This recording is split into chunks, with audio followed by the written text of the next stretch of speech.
Hi welcome to Lash class. BA English appreciating ഫിക്ഷനിലെ animal ഫാമിലെ short questions ആണ് നമ്മൾ നോക്കുന്നത്. ഇതിലെ ചാപ്റ്റർ വൈസ് ആയിട്ടുള്ള ഇമ്പോർട്ടൻ്റ് പോയിന്റ്സ് ഉൾപ്പെടുത്തിയ ഒരു സിമ്പിൾ സമ്മറിയുടെ വീഡിയോയും അതുപോലെ പാരഗ്രാഫ് എസ്സേ ക്വസ്റ്റ്യൻസിൻ്റെ മറ്റൊരു വീഡിയോയും സെപ്പറേറ്റ് ആയിട്ടാണ് നമ്മൾ ചെയ്തിട്ടുള്ളത്. ആ വീഡിയോസ് പ്ലേലിസ്റ്റിൽ അവൈലബിൾ ആയിരിക്കും. ഇവിടെ നമ്മൾ ഇതിലെ ഷോർട്ട് ക്വസ്റ്റ്യൻസ് ആണ് ഡിസ്കസ് ചെയ്യുന്നത്. നമുക്ക് നോക്കാം. What is George Orwell's connection to India? ഈ ആനിമൽ ഫാം എന്ന നോവൽ എഴുതിയിട്ടുള്ള ജോർജ് ഓർവെലിന് ഇന്ത്യയുമായിട്ടുള്ള കണക്ഷനാണ് ചോദിച്ചിട്ടുള്ളത്. George Orwell born Eric Arthur Blair. അദ്ദേഹത്തിന് ജനിക്കുമ്പോൾ ഇട്ടിട്ടുള്ള പേര് എറിക് ആർതർ ബ്ലെയർ എന്നായിരുന്നു. ഇത് അദ്ദേഹത്തിന്റെ ഒരു പെൻ നെയിമാണ്, നമ്മൾ തൂലികാനാമം എന്ന് പറയുന്നത്. Was born in Motihari, British India in 1903. 1903 India British colony ആയിരുന്ന കാലഘട്ടത്തിൽ ബ്രിട്ടീഷ് ഇന്ത്യയിലാണ് അദ്ദേഹം ജനിക്കുന്നത്.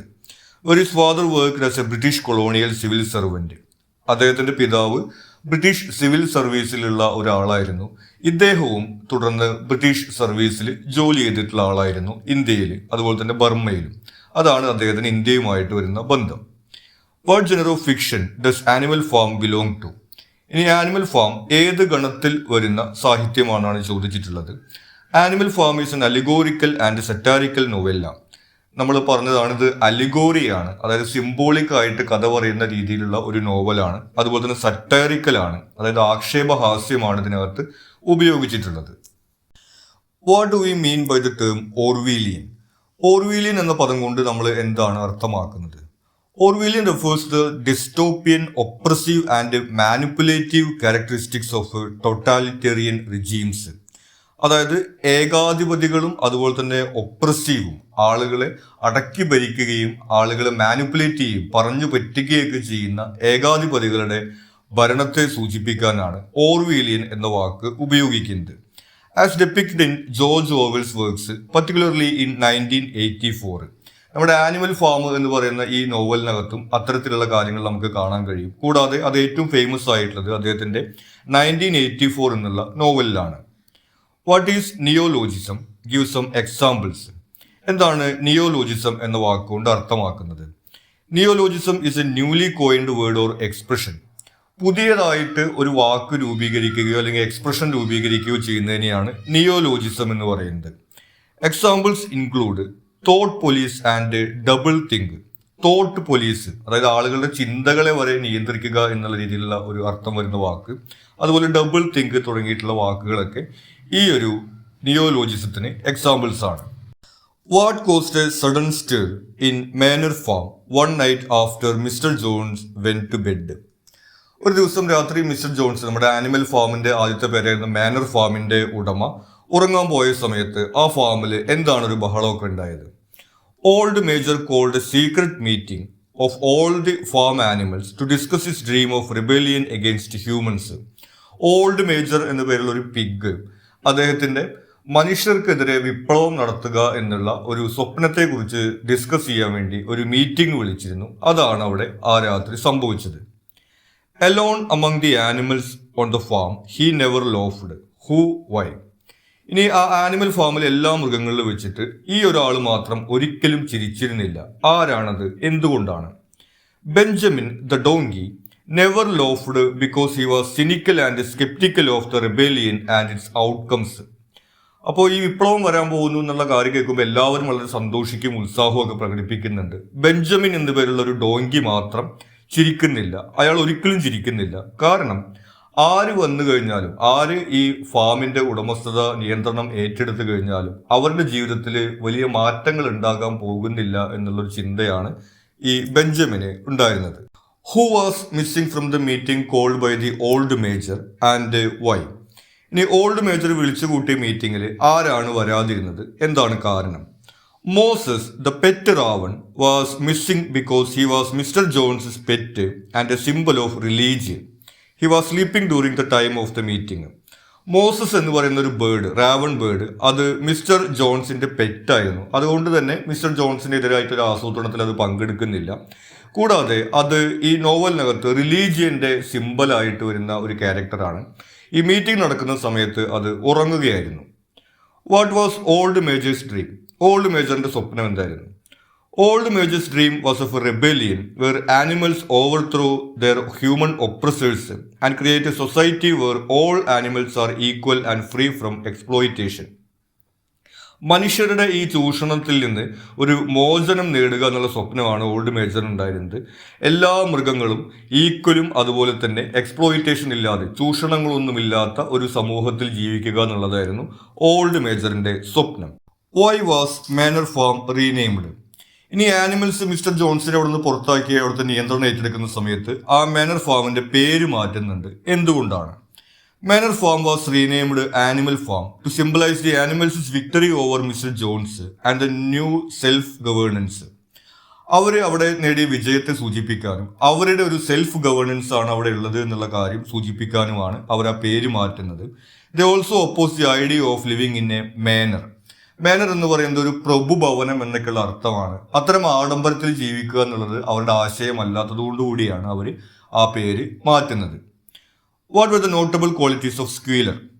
സ്ക്വീലർ എന്ന് പറയുന്നത് നമ്മുടെ ഓൾഡ് മേജർ പിഗിന്റെ മരണശേഷം അവിടെ പ്രധാനമായിട്ടും ലീഡർഷിപ്പ് ഏറ്റെടുക്കുന്നത് 3 പിഗ്സ് ആണ്.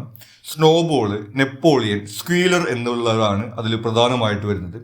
അതിൽ സ്ക്വീലറിന്റെ ക്വാളിറ്റീസ് ആണ് സൂചിച്ചിട്ടുള്ളത്.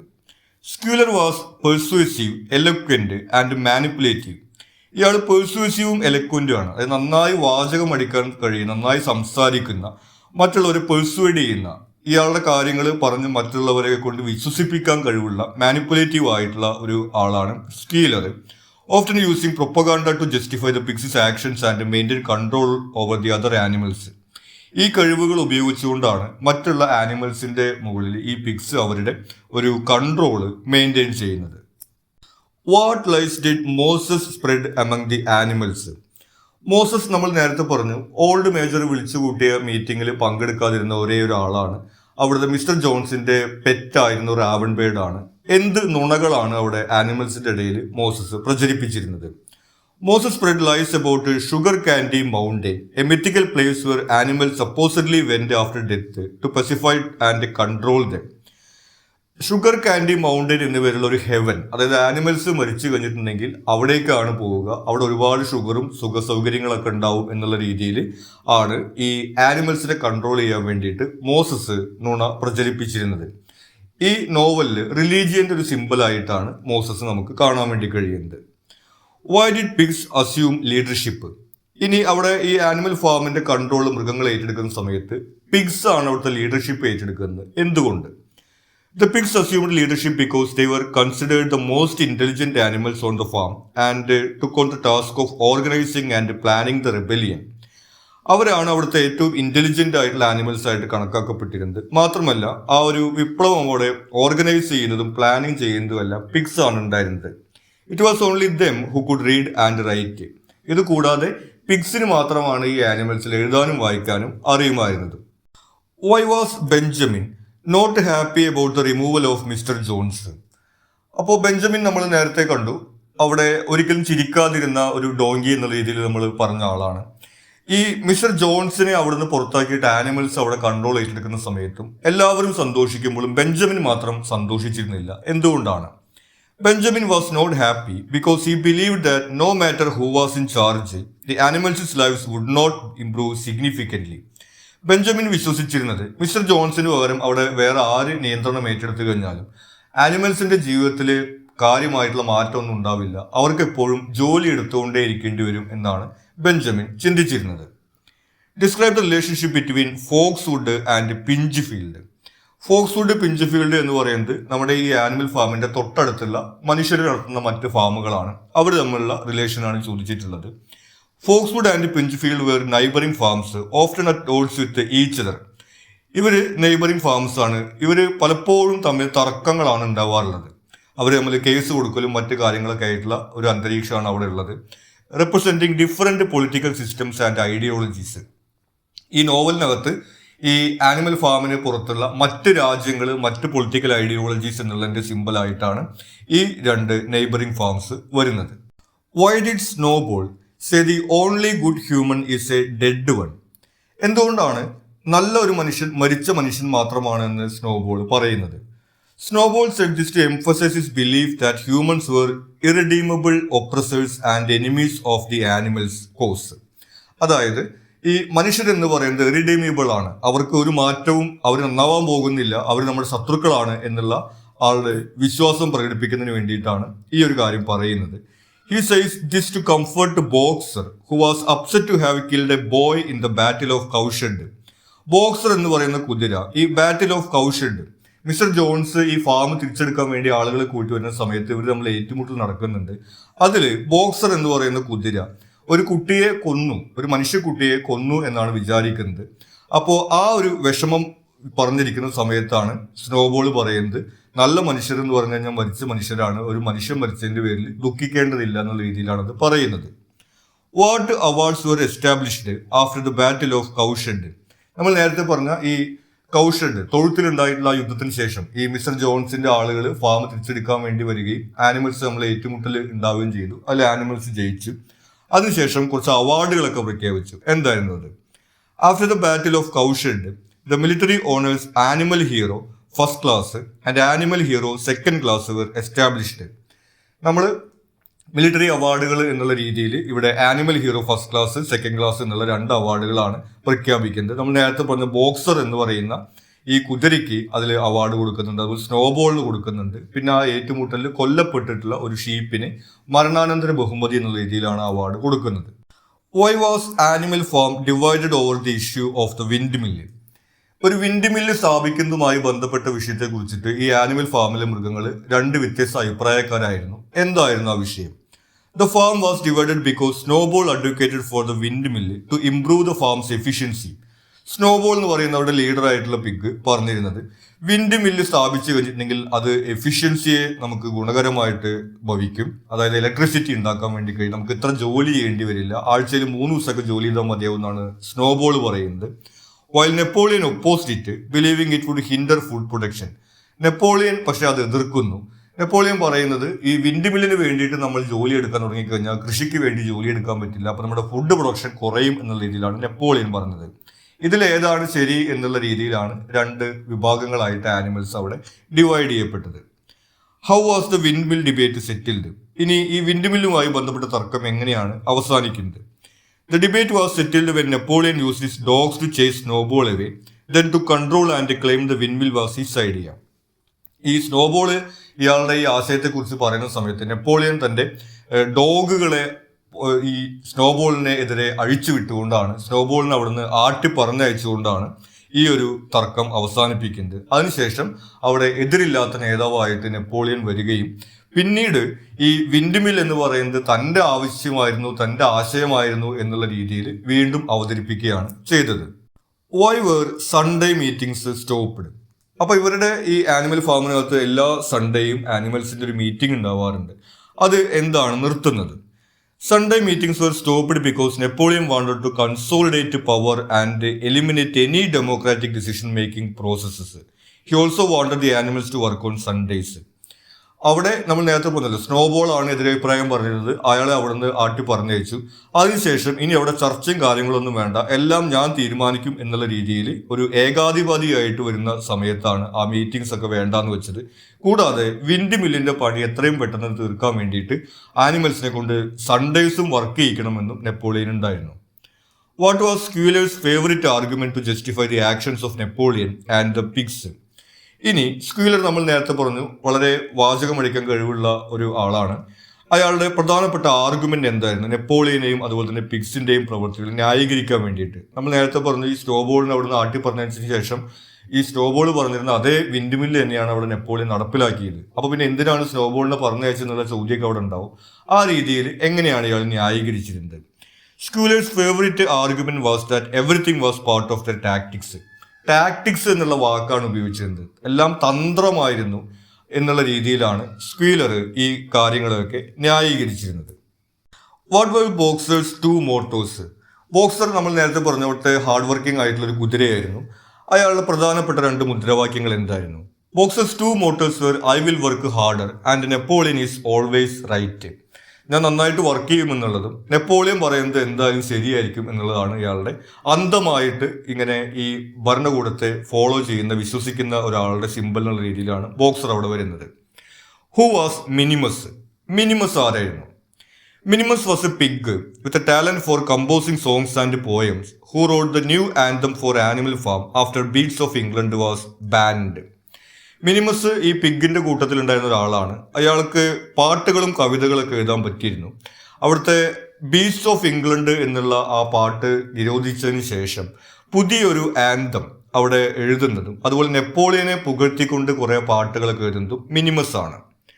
What did the windmill symbolise? ഇനി വിൻഡ് മില്ല് ഈ നോവലിൽ എന്തിന്റെ സിമ്പിളാണ്? The windmill symbolise the pigs manipulation and the false promise of a better future for the animals. ഈ പിഗ്സിന്റെ മാനിപ്പുലേഷന്റെ സിമ്പിളാണ്. ഇവിടെ ഇലക്ട്രിസിറ്റി ഉണ്ടാക്കും എന്ന് പറഞ്ഞിട്ട് തുടങ്ങിയിട്ടുള്ള വിൻഡ് മില്ല് അവിടെ ഈ ഗോതമ്പ് പൊടിക്കുന്നതിന് വേണ്ടിയിട്ടാണ് പിന്നീട് ഉപയോഗിക്കുന്നത്. ആ രീതിയിൽ അവിടെ ഒരു മാനിപ്പുലേഷന്റെ സിമ്പിളായിട്ടും അതുപോലെ തന്നെ ഫോൾസ് പ്രോമിസിന്റെ സിമ്പിളായിട്ടും നമുക്ക് കാണാൻ വേണ്ടി കഴിയും. It is an allegory of Stalin's industrialisation. Stalin Soviet യൂണിയനിൽ നടപ്പിലാക്കിയിട്ടുള്ള വ്യവസായവൽക്കരണത്തിന്റെ ഒരു സിമ്പിളായിട്ട് കൂടി നമുക്ക് ഈ നോവലിൽ ഇത് കാണാൻ കഴിയും. Why was a reward announced for the capture of snowball?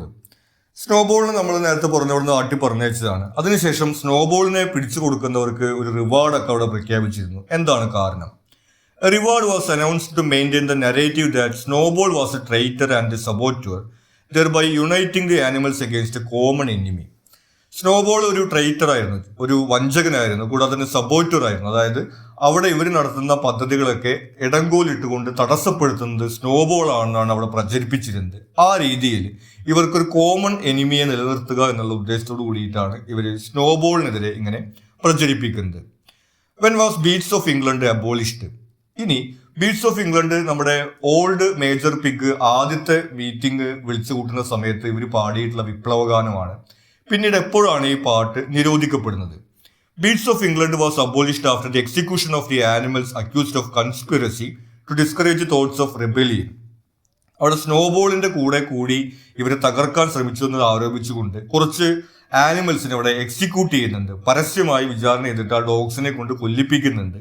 അതിനുശേഷമാണ് ആ പാട്ട് അവിടെ നിരോധിക്കുന്നത്. കാരണം ആ വിപ്ലവത്തിന്റെ പാട്ട് ഇനി പാടിയിട്ട് ഇവർക്കെതിരെ കൂടിയൊരു വിപ്ലവം വരുമോ എന്നുള്ള ഭയം കാരണം കൊണ്ടാണ് അവർ ആ പാട്ട് നിരോധിക്കുന്നത്. How did the battle of the windmill end? Battle of the windmill എന്ന് പറയുന്നത് അടുത്തുള്ള ഫ്രെഡറിക് എന്ന് പറയുന്ന ഒരു ഫാമിലെ ആളും അയാളുടെ കൂട്ടാളികളൊക്കെ കൂടിയിട്ട് ഇവിടെ ആക്രമിക്കുന്ന ഒരു സംഭവമാണ്. Battle of windmill ended with the destruction of the windmill by Frederick's men. ഫ്രെഡറിക്കിന്റെ ആളുകൾ വന്നിട്ട് ആ വിൻഡ് മിൽ തകർക്കുന്നു. Though the animals manage to drive the men off. പക്ഷെ അതിനുശേഷം ആ ആനിമൽസ് ഒക്കെ കൂടി ആ മനുഷ്യരെ അവിടെ നിന്ന് പറഞ്ഞയക്കുകയാണ് ചെയ്യുന്നത്. What was a spontaneous demonstration? Spontaneous demonstration എന്നുള്ളത് എന്താണ്? A spontaneous demonstration was a parade organised by Napoleon to celebrate the farms achievements and distract the animals from their hardships.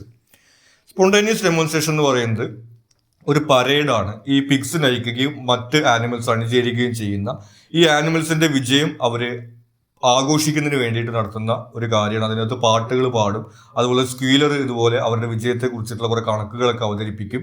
അങ്ങനെ ആളുകൾക്ക് അല്ലെങ്കിൽ ഈ മൃഗങ്ങൾക്ക് അവരുടെ ഈ ഒരു ദുരിതങ്ങളെ കുറിച്ചിട്ട് മറന്നു പോകാൻ വേണ്ടിയിട്ടുള്ള ഒരു ഉപായം എന്നുള്ള രീതിയിലാണ് ഉപയോഗിച്ചിരുന്നത്. What is the sugar candy mountain? Sugar Candy Mountain is a fictional paradise that Moses the Raven described to the animals as a reward for their hard work and suffering. നമ്മൾ നേരത്തെ പറയുകയുണ്ടായി, മോസസ് എന്ന് പറയുന്ന ആ റാവൺ ബേർഡാണ് ഈ ഒരു കാര്യം പ്രചരിപ്പിച്ചിരുന്നത്. Animals മരിച്ചതിന് ശേഷം അവർ ജീവിച്ചിരിക്കുമ്പോൾ ഒരുപാട് ഹാർഡ് വർക്ക് ചെയ്യുകയും സഫർ ചെയ്യുകയും ചെയ്തതിന്റെ ഭാഗമായിട്ട് അവർക്ക് സ്വർഗം ലഭിക്കുമെന്നും ആ സ്വർഗത്തിനെയാണ് അവിടെ ഷുഗർ കാൻഡി മൗണ്ടൻ എന്ന് വിളിച്ചിരുന്നത്. How was boxer betrayed? നമ്മൾ നേരത്തെ പറയുകയുണ്ടായി അവിടെ ആനിമൽ ഫാമിന് വേണ്ടി ഏറ്റവും ഹാർഡ് വർക്ക് ചെയ്തിരുന്നത് ബോക്സർ ആയിരുന്നു. എങ്ങനെയാണ് ബോക്സറെ അവസാനം ഒരു വഞ്ചിക്കുന്നത്? Boxer was betrayed when he was sold to the knackers by Napoleon under the guides of being sent a hospital after his injury. അവിടെ ജോലി എടുക്കുന്ന സമയത്ത് ഈ ബോക്സർ എന്നുള്ള കുതിരയ്ക്ക് ഇഞ്ചുറി വരികയും ഹോസ്പിറ്റലിലേക്കാണ് എന്ന് പറഞ്ഞിട്ട് നെപ്പോളിയൻ ഈ കുതിരയെ അറവുശാലയിലേക്കാണ് പറഞ്ഞയക്കുന്നത്. അങ്ങനെയാണ് ഈ ബോക്സറിനെ വഞ്ചിക്കുന്നത്. Why were the animals apprehensive of taking Boxer away from the farm?